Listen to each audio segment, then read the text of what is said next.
You read the title correctly. Grave robbery is on the increase in England. So I was speaking to a family member the other day who told me this. So obviously I went away and did a little research, and there's a number of articles online, and this one's from actually the 6th of September. Don't read this paper normally, The Guardian. In fact, I don't read it at all. Don't read any papers, but basically you can see the headlines. It's gruesome. Fears of grave robbing amid rise in sale of human remains. And it's saying that social media is helping drive the trade in skulls, bones, and skin products as the UK legal void risks new era of body snatching. And what it means is this legal void is to do with the Burial Act of 1857, and it's an act of Parliament of the United Kingdom, and it's one of the Burial Acts 1852 to 1885, and its purpose is to regulate burial grounds. It regulates where and how deceased people may be buried and provides for the exhumation of remains. The Act made it illegal to disturb the grave other than for official sanctioned exhumation. The Act, and this is the surprising part, did not make it illegal to steal a body, and it's only the opening of the grave which constitutes an offence and not the removal of the contents. So this is why the sale of body parts is on the increase, because unless they get caught opening up the grave, the actual sale of them is not illegal. I mean, there's this guy here in this article, Henry Scragg at Curiosities from the Fifth Corner, and he talks about how he buys all kinds of things. You know, obviously you can see there from the picture he's got skulls, and it's just a weird shop. But it goes on further down saying that people who were breaking into mausolea, taking away remains to sell them to people who think that this is gothic, quaint, or supernatural. And they go on to say, obviously, that if they can make the sale of birds' nests illegal, surely we can make the sale of human body parts illegal. And it goes on to say about body parts being found on Instagram. Actually, 10 skulls found on sale in Instagram in the UK forums to 3 forensic experts, apparently. And one skull, apparently, according to a Belfast-based website, one skull sold for £995. And then another one, which had several missing teeth, £795 on a website of a UK-based shop. And at least 3 skulls showed evidence of softening, which occurs when the bones are submerged in acidic material created by decomposition inside of a coffin. So obviously showing that, you know, people are taking these from coffins, and it's just absolutely disgusting. Like you can see here, this guy's actually selling human teeth for £7.50 each. So it's just another dark sort of thing that's happening in England, showing how the darkness is increasing and how far away from God this nation actually is. And I just wanted to sort of bring that to your attention to show you the state we're in, that we're actually so far away from God now that we're actually robbing graves, that there's people out there robbing graves to sell body parts, and they're selling them on social media platforms such as Instagram. The days are dark, and it's getting darker. But fortunately, it is always darkest before the day dawns. So Jesus Christ is going to return, and he's going to return soon.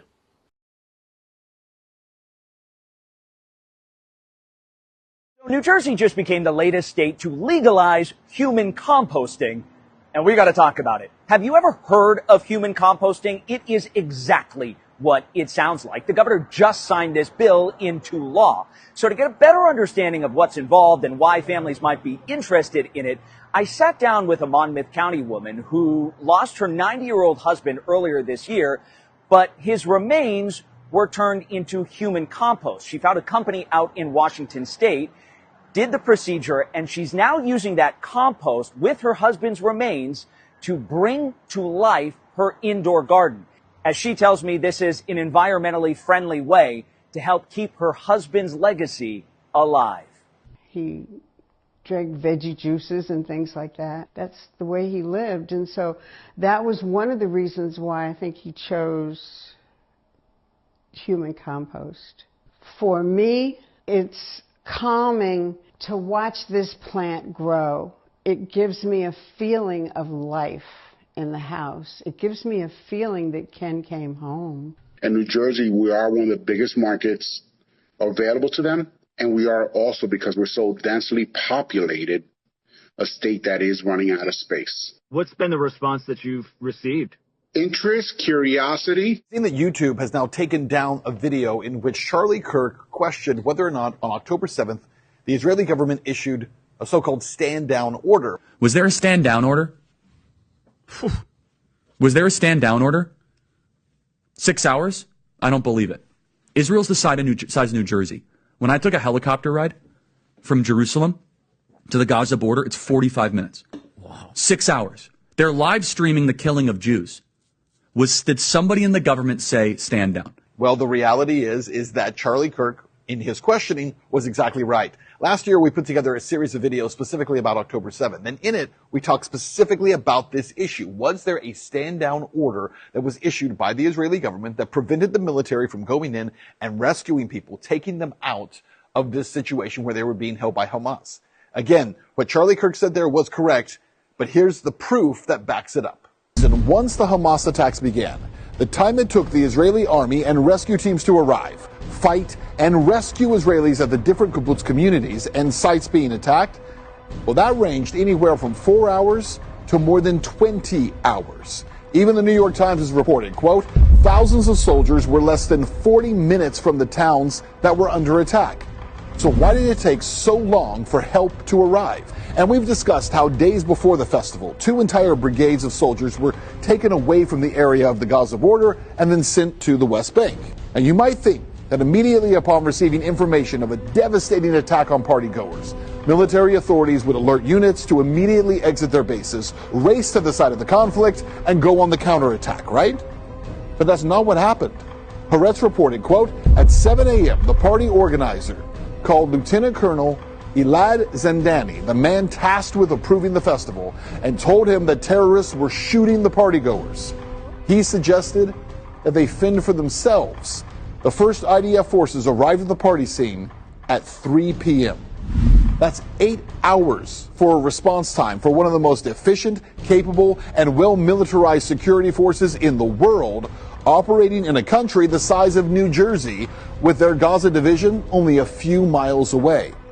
What makes it even more strange, around 4 hours into the Hamas assault at 10:46 a.m., Israel was already launching operations and bombing targets inside of Gaza. So hold on, let that sink in. If Israel could begin an offensive attack into Gaza within 4 hours, why did it take more than 6 hours? In most cases, more than 10 hours, and in some cases, 20 hours to mobilize inside their own country to stop the ongoing attack, to defend the lives of their own people. No, there are extremes on the left, and there are extremes on the right. And we collectively should tackle that. But to come here and just look at us and say we all support what's going on in the extremes is why we can't solve anything in this building. Director, let me say first, thank you for being here, and my condolences on the loss of your friend. And I'm happy to hear that you want to do more on the social media platforms. Okay, it's crazy what's going on the social media platforms. There are so many conspiracy theories on what's going on with Charlie Kirk. Israel assassinated him, right? There are conspiracy theories about your personal social life all day. It is totally rampant. Big names on the right, Candace Owens, right? Talking about how what's been released as far as the dialogue between the perpetrator and his roommate is manufactured by the FBI, manufactured by the administration. It is totally rampant, allowing foreign governments to just perpetrate these platforms, all of these bots, all of the time to weaponize Americans. You see what's going on here? This is a byproduct of all of that. What's going on in the streets is a byproduct of all of that. What's happening is you see people celebrate Luigi Mangione is a byproduct of all of that. And so if we want to do something, then we should talk about Section 230. We should talk about how we're going to make sure that we don't let foreign governments poison our children's mind. And so I will work with you on that, Director. I'll work with you on 230 any day. No problem. So now, that was the good part. Of all of this, something else happened around free speech, something nobody seems to be talking about, happening in the background while none of us are paying attention. The bluest state in the country, California, just passed the most censorious bill ever to be introduced in this country, SB 771, passing the Assembly on September 10th, 10 days ago, then on September 16th, passing the Senate completely under our noses, which means right now, all that stands between complete statewide government censorship is Gavin Newsom's signature. Now, am I exaggerating about how bad this bill is? No, I am not. Here is the actual bill. You can pull this up yourself on the state's website. The bill's called SB 771. It's called Personal Rights Liability Social Media Platforms. In Section 2, Title 23 of the bill, it defines the penalties for breaking this new California law. If you post something on social media anywhere online that the state of California deems to be hateful, there's a penalty for that reckless violation, a civil penalty of up to $500,000. For an intentional, knowing, or willful violation, a civil penalty of up to $1 million. That is the definition of the state controlling speech, folks, not what Trump just did. We don't like what the FCC chairman happened to say on Benny Johnson's show, but there's a huge difference between that and real government censorship. And what type of speech is California trying to police here? Well, let's read from the bill. It says, this bill protects against online harassment, particularly when directed at historically marginalized groups. Which means what? If you were to, I don't know, point out who the Kavanaugh assassin is, which we all just learned about this morning in this new court filing, if you were to say who that person is, would you be fined $500,000? Pretty frightening. All of this happening in the midst of the media and Democrats, Barack Obama, Kamala Harris making hay out of Trump trying to attack the First Amendment. Meanwhile, the state of California is actively passing UK-style laws that will fine you for saying the wrong thing. Pretty wild. And this bill is completely done, folks. It's passed in the House. It's passed in the Senate. All that's left is Gavin Newsom signing it into law. So it's about, it's going to be 6 a.m. finally. And for those of you who don't follow me on Twitter, I recommend that you do. I got a call, very frantic call at 4 o'clock in the morning from a husband whose wife is now dying of liver failure on a ventilator in an ICU because she was trying to prove that Tylenol doesn't cause autism because of what Trump said on the news. Mind you, that's a Harvard study. Now, whether or not you believe the Harvard study or not is not the issue here. The issue is that she's somewhere between 23 to 25 weeks and she overdosed on Tylenol. And she's going to die. She's not going to come off that ventilator. And the guy got my phone number from somebody. Somebody gave it to him. I mean, guys, it's early in the morning. I'm still in Hello Kitty sweatpants in my gym trying to work out. And she's going to die. It's going to be, let me tell you something about Tylenol overdosing and death, is that if you aren't administered the antidote, it is a very slow and painful death, okay? Because Tylenol, as well as Benadryl and aspirin, are the three most common OTCs that people will typically try to unalive themselves with, so I don't get censored. But now people are just taking massive amounts of Tylenol to prove Trump wrong. I mean, weren't these the same people who put Harvard and Fauci and the pillars of science on a pedestal? And now they refuse to believe it. Like, I don't believe it either. But I'm also not going to go overdose on Tylenol either. And it's just so sad because he has to make the choice of them going and trying to emergency deliver this baby. And the baby may not survive. The baby's going to spend a long time in the NICU, hopefully the baby will survive. And remember, guys, preemies have complications even if they do survive. I didn't ask him if he had more children. So, I mean, let's say this woman they have more children. They lost their mother. Baby's not going to grow up with the mom. He lost his whole life if this baby dies too. All because of TikTok challenges, guys. Everybody wants, well, not everybody, but maybe these crazy liberal women. They, literally hate Trump so bad that she killed herself and her baby, potentially.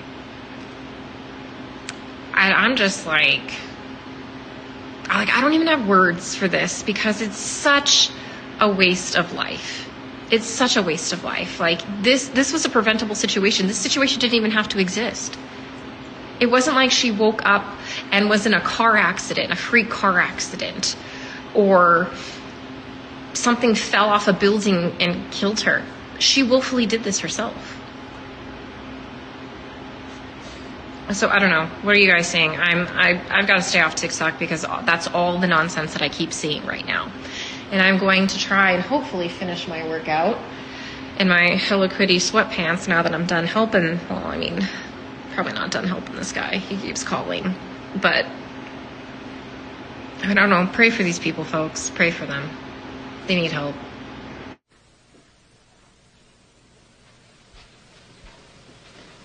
You're still here? Go.